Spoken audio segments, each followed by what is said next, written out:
Tropical. क्या होता है टेम्परेट, क्या होता है ट्रॉपिकल, पता है? पता है? पता है जेपीएससी वाले? ग्रासलैंड कितने टाइप के? दो।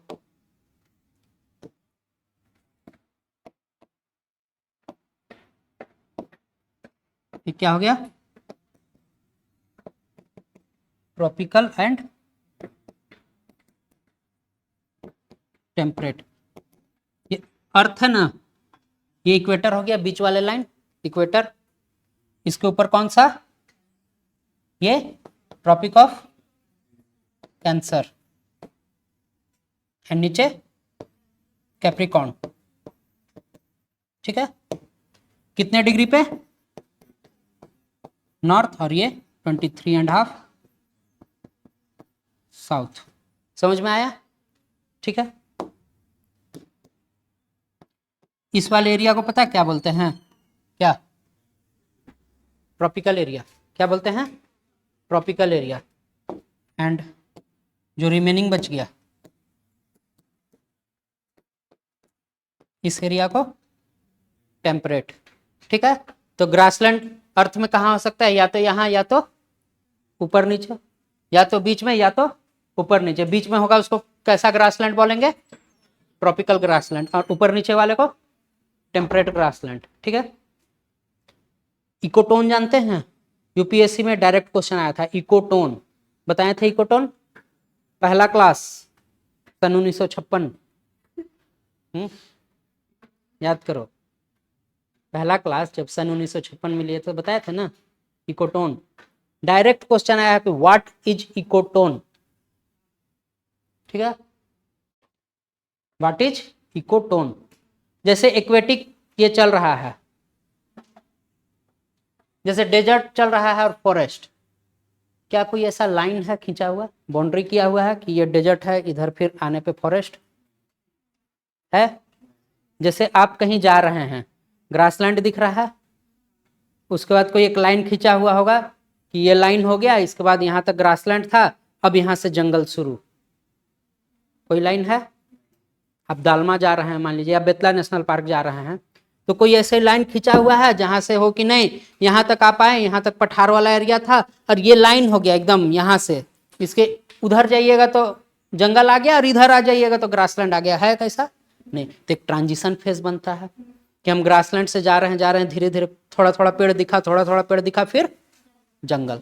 ठीक है, तो कोई भी दो कुछ भी हो सकता है, या तो जैसे ये हो गया मेरा वाला एरिया, और बीच वाले एरिया के बाद फिर समंदर। ठीक है, तो क्या ऐसा होता है कि यहां पर गए उसके बाद जैसे बीच में उतरे, एकदम नीचे चले गए धरातल पे? नहीं, क्या होता है इसके अंदर भी रहता है, इसके अंदर ऐसे होगा, उसके बाद जाएगा। ठीक है, इसके बाद आपका गहरा समंदर आ गया। तो ये जो एरिया हुआ,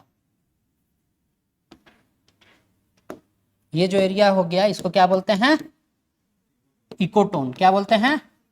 इकोटोन। ये क्या है? ट्रांजिशन फेज है। क्या है? ट्रांजिशन फेज है। किसका?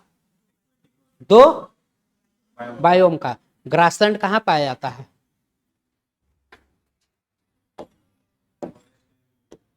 Forest and grassland. ग्रासलैंड तो बायोम है एक। क्या ये बायोम है इकोटोन? है। इकोटोन एक बायोम है। क्या यहाँ जीव नहीं पाए जाते? पाए जाते हैं। तो इकोटोन भी एक बायोम है। ठीक है, ग्रासलैंड भी एक इकोटोन है, साथ साथ बायोम भी है। हर बायोम इकोटोन नहीं है। हर बायोम इकोटोन नहीं है, लेकिन हर इकोटोन बायोम है। कैसा बायोम है? माइनर। कैसा? माइनर। इकलौता ग्रासलैंड है which is a major biome. Ecotone होते के साथ साथ वो एक मेजर बायोम है। किसका किसका? ये क्या है? डेजर्ट, और ये फॉरेस्ट। और इसके बीच का एरिया क्या? ग्रासलैंड। समझ में आया? डेजर्ट से हम जा रहे हैं, किधर जा रहे हैं? फॉरेस्ट की तरफ। डेजर्ट से फॉरेस्ट की तरफ जा रहे हैं तो बीच वाला एरिया, यहाँ मरुस्थल है, तुरंत तो नहीं आ जाएगा ना, तुरंत जंगल नहीं आ जाएगा, घना जंगल। क्या आएगा पहले? ग्रासलैंड, उसके बाद क्या आएगा? जंगल। या फिर जंगल से हम जा रहे हैं मरुस्थल की तरफ, तो क्या एकदम खत्म हो जाएगा क्या? नहीं, क्या आएगा? पेड़ धीरे धीरे कम आएगा, फिर क्या आएगा? ग्रासलैंड, और उसके बाद आएगा मरुस्थल। तो बीच का एरिया को हम क्या बोलते हैं? ग्रासलैंड। लिख लीजिए। इकोटोन का एक खास बात है, जैसे डेजर्ट में और फॉरेस्ट में जितने जानवर पाए जाएंगे ना, उससे ज्यादा जानवर किस में पाए जाएंगे? इकोटोन में। फॉर एग्जाम्पल, जितने जमीन में पाए जाएंगे और जितने जल में पाए जाएंगे, उसके बीच वाले एरिया में ज्यादा पाए जाएंगे। यानी इकोटोन में सबसे ज्यादा पेड़ पौधे भी और जीव जंतु भी, फ्लोरा एंड फाउना बहुत ज्यादा होता है वहां। लिख लीजिए। समझ में आया सबको? कोई ऐसा जिसको समझ में नहीं आया हो?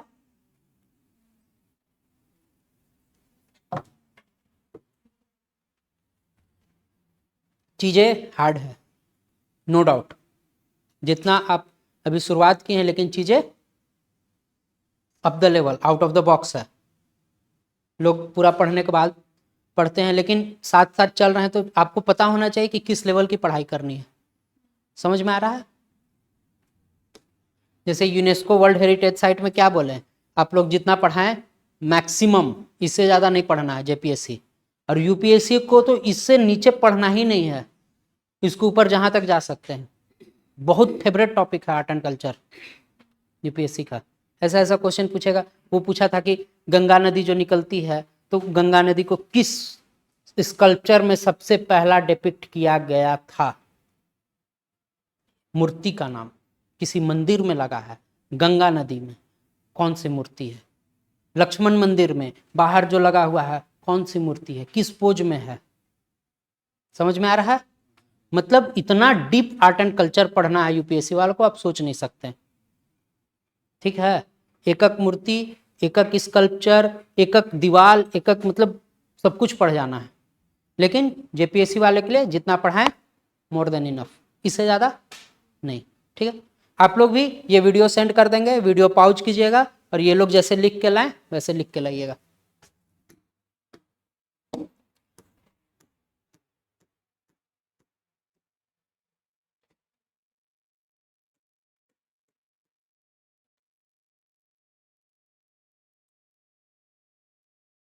ये पढ़ाएंगे, ठीक है ना? ये किसका पार्ट है? आईआर का पार्ट है। ईरान यूएसए वार, गाजा पट्टी वगैरह सुने हैं ना, वार, उसका पार्ट है। हम पढ़ाएंगे स्पेशली यूपीएससी के लिए, जेपीएससी वाला दिमाग खपाएंगे इसमें। ठीक है? बाद में पढ़ाएंगे इसको।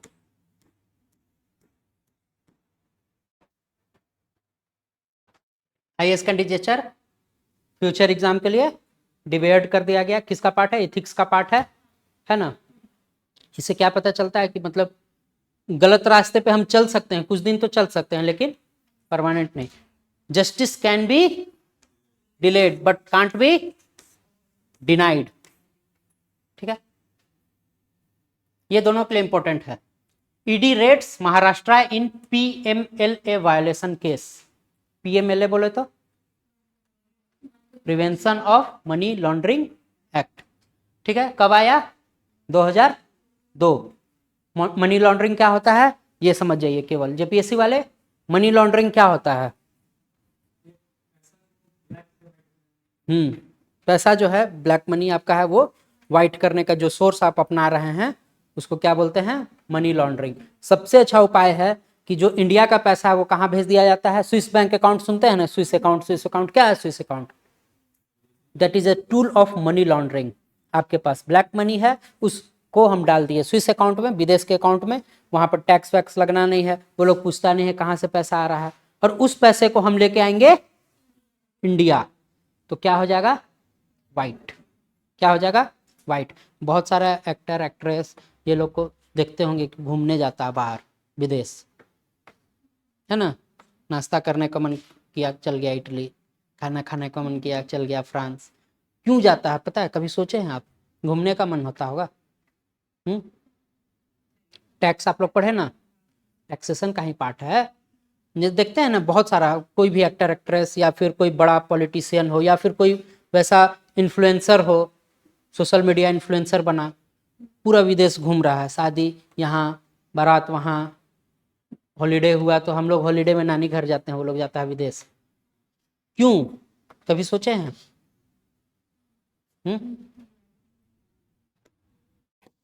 अगर आप विदेश में 180 डेज प्लस रहते हैं ना, तो आपका जो भी इनकम है ना, वो टैक्सेबल इनकम से हट जाएगा। मतलब आप 1 करोड़ कमा रहे हैं तो सरकार को कितना टैक्स देना है?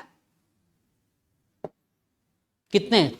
180 डेज से ज्यादा रहते हैं। बहुत सारे एक्टर एक्ट्रेस हैं, वो क्या करते हैं कि जितना इंडिया में उनको पैसा मिल रहा है, अगर ब्लैक मनी उनके पास है तो वो क्या करते हैं? विदेश चले गए। विदेश कितना दिन रहना है? लगातार नहीं रहना है, तोड़ तोड़ के रहना। तो आप देखिएगा जनवरी में होगा, आपको मार्च में देना है हिसाब। मार्च में फाइनेंशियल ईयर खत्म होता है, तो 1 जनवरी मनाने चल गए, 1 महीना 1 जनवरी बना के आए। क्यों? क्योंकि वो पुराते हैं कि 180 दिन पुर जाए किसी तरह। समझ में आया? क्या पुराते हैं? कि 180 दिन किसी तरह विदेश में पुर जाए, और जिस दिन 180 डेज पूरा वो इंडिया आए, टैक्स उनको देना है 0। समझ में आया? This is a type of tool of money laundering. समझ में आया? कोई बिजनेस वहां नहीं है, लेकिन हम क्या दिखा रहे हैं, वहां छोटा सा स्टॉल है चाइनीज का, मुश्किल से मान लो कि वहां के करेंसी के हिसाब से इंडिया मान के चलते हैं कि 10,000 रुपया महीने का कमा रहा है, लेकिन क्या दिखाएंगे कि नहीं 50 लाख की कमाई हो रही है। कोई देखने गया है? नहीं। समझ में आया? और 180 डेज रहने का मतलब टैक्स की चोरी। समझ में आया? मनी लॉन्ड्रिंग समझ जाएंगे। कुछ कुछ कंट्रीज हैं जिसको ब्लैक लिस्टेड किया गया है, ग्रे लिस्टेड किया गया है, क्या है नहीं है वो हम समझेंगे। कौन करता है समझेंगे। यूपीएससी वाला को पढ़ाएं। म्यांमार, ईरान पढ़ा है, याद है? ठीक, ये पढ़ाएंगे अभी। झारखंड से रिलेटेड न्यूज है, स्पेशली पढ़ाते हैं अभी।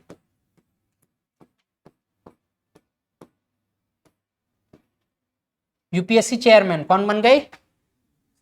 प्रीति सूदन। लिखिए, फैक्ट है ये। हो सकता है कि वनडे एग्जाम में आ जाए या फिर जेपीएससी में आ जाए। क्या ये पहली महिला है जो यूपीएससी की चेयरमैन बनी है? नहीं, सेकंड।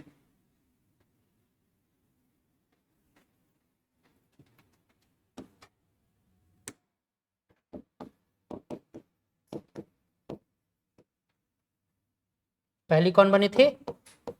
आरएम बाथेव। कब बनी थी? 1992 से 1996 तक। कब बनी थी? 1992 से 1996 तक। फर्स्ट कौन बनी थी?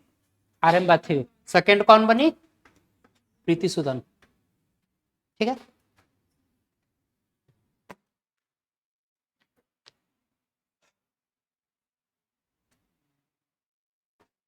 आगे बढ़ते हैं।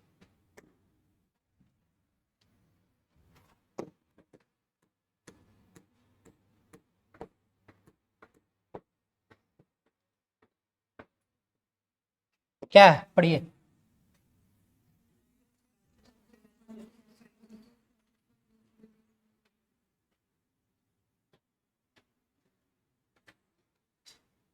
ठीक है। आईएएफ मतलब इंडियन एयर फोर्स।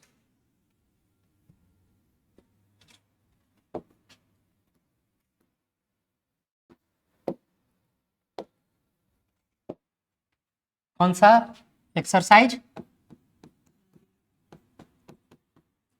कौन सा? तरंग तरंग शक्ति। ये तरंग शक्ति क्या है, किसके द्वारा किया जा रहा है? IAF, Indian air force. Second,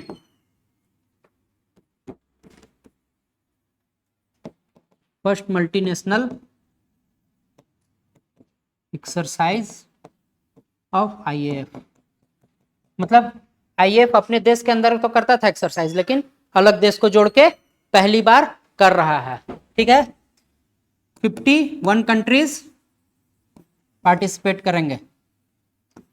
किससे इंस्पायर्ड है?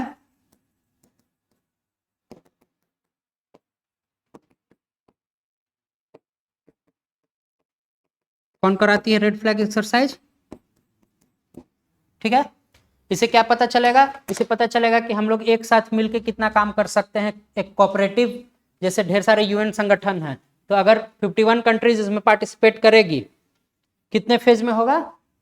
2 फेज में, एक इस मंथ होगा, एक अगले मंथ होगा। ठीक है, 51 कंट्रीज पार्टिसिपेट करेगी तो हमको पता चलेगा कि हमारे यहाँ क्या टेक्नोलॉजी है, उनके यहाँ क्या टेक्नोलॉजी है, कैसे दोनों के टेक्नोलॉजी को मिला के साथ में काम किया जा सकता है।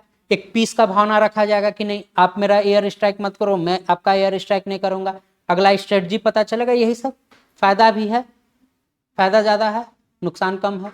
नुकसान में है कि हमारा स्ट्रेटजी अगले को पता चलेगा, लेकिन बेनिफिट ज्यादा है और इसका डिमेरिट कम है। ठीक, देखिए समझ में आ गया?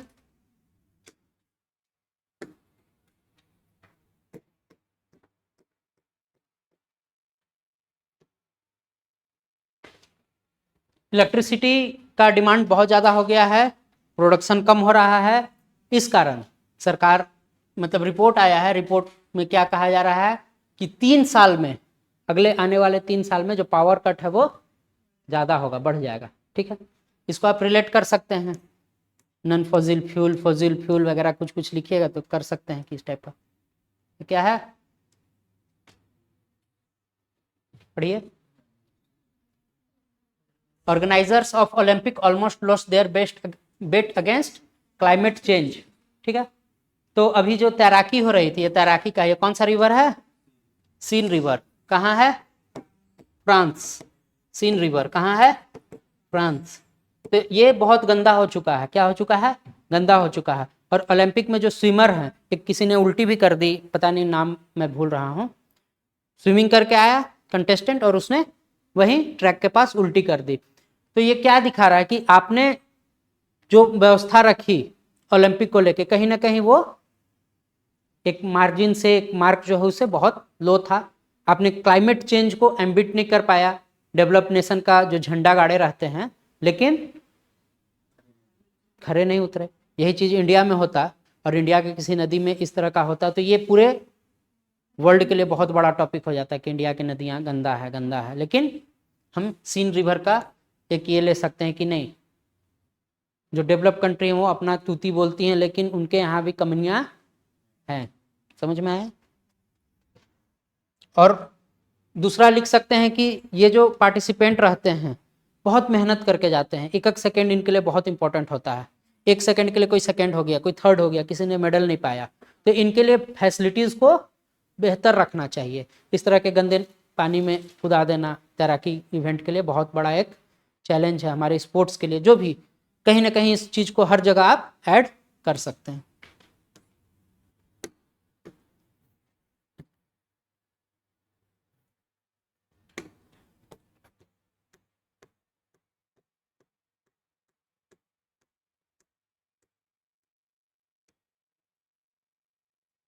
ये लास्ट लिखिए आज का, the global struggle for pandemic treaty.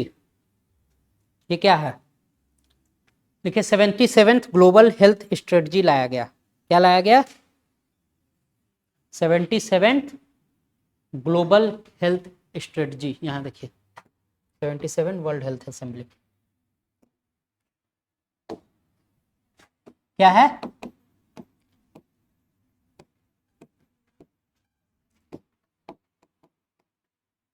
क्यों लाया गया? जैसे कोविड-19 का सिचुएशन जो देखा गया ना, तो उसके तर्ज पे लाया गया कि नहीं, हम कुछ ऐसा चीज लाएं जिससे कि पेंडेमिक को रोका जा सके पहले। ये नहीं कि कोरोना आ गया उसके बाद दौड़ रहे हैं, नहीं, क्या किया जाए, पहले लाया जाए। पेंडेमिक क्या होता है?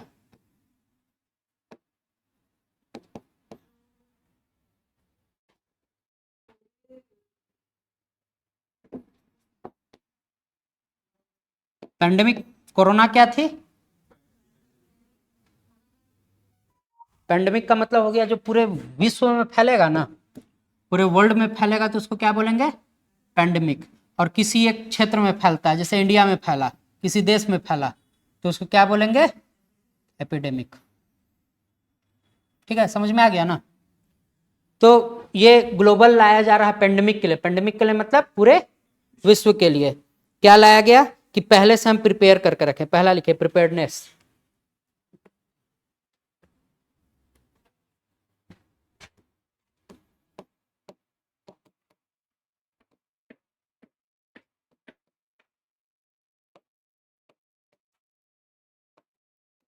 और दूसरा क्या लाया गया, पहला तो हो गया प्रिपेयर कर लो पहले ही। सेकेंड है कि इक्विटेबल रिच होना चाहिए हेल्थ प्रोडक्ट पे। ऐसा नहीं कि जैसे अभी इसका एक क्रिटिसिज्म लिख सकते हैं कि ये लाया जा रहा है लैब प्रोडक्ट को, लैब केमिकल को महंगा कर दिया गया, तो हर किसी का पहुंच वहां तक नहीं हो पाएगा। जो टेस्ट 500 का होता था उसका टेस्ट अगर 700 हो जाए तो हर कोई तो नहीं करा पाएगा। जिस टेस्ट का दाम आज 500 खून टेस्ट का है, अगर वो 700 हो जाए तो दिक्कत है। तो ये चीज आप लिख सकते हैं कि इक्विटेबल रिच होना चाहिए, गरीब के पास भी होना चाहिए, अमीर के पास भी होना चाहिए। क्या health product.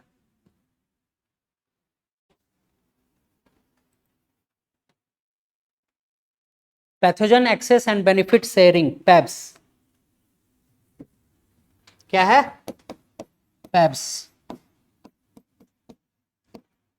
Pathogen access and benefit sharing.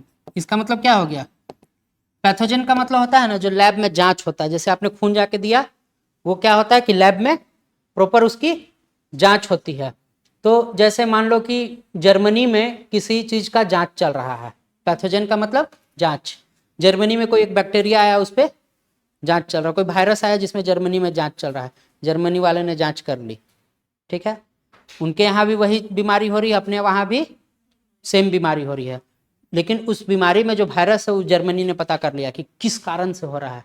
अब जर्मनी क्या करेगा मैं नहीं बताऊंगा, मैं नहीं बताऊंगा। अपना वैक्सीन तैक्सीन बना के अपना कंट्री को सिक्योर कर लिया, बाकी छूट गया पीछे। ये नहीं करना है। क्या करना है कि अगर पैथोजन एक्सेस आपके पास है, आपने उस दवाई के बारे में, आपने उस वैक्सीन के बारे में, आपने उस वायरस या बैक्टीरिया जो भी चीज से हो रहा है उसके बारे में अगर जानकारी प्राप्त की है, तो वो जानकारी शेयर करना पड़ेगा पूरे विश्व को।